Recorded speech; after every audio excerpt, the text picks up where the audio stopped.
Well, we finally have made it to my favorite part of the book of Revelation, and that's the ending.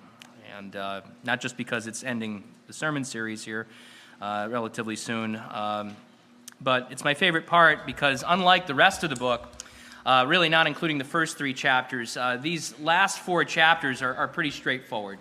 Most of Revelation is kind of confusing, it's kind of dark, and these last four chapters are not. They're pretty straightforward, and they're a lot less dark. And again, as I said before, Revelation is a very, very tough book to read, let alone preach from verse by verse. Mostly because, well, a lot of different things. Mostly because there's a lot of really extreme viewpoints on it, a variety of viewpoints, very strong opinions, but also because, as we've seen throughout this series, basically from chapters 4 to 18, there's just a lot of intensity and a lot of violence for that matter. And so between all of the horrific imagery and all of the debates upon what that text is actually saying, Revelation, it's not exactly the very, very first book that preachers want to preach from.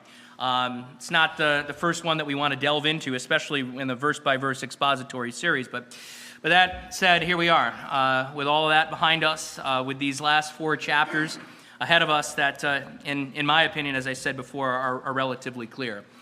Yes, there is going to be a discussion in chapter 20 about the millennial period, which we will get into in the first part of that chapter. But for the most part, from here on out, really you have the storm clouds of chapters 4 to 18 kind of dissipating, and now we kind of begin to catch a glimpse at the beauty of eternity. That's where we're going.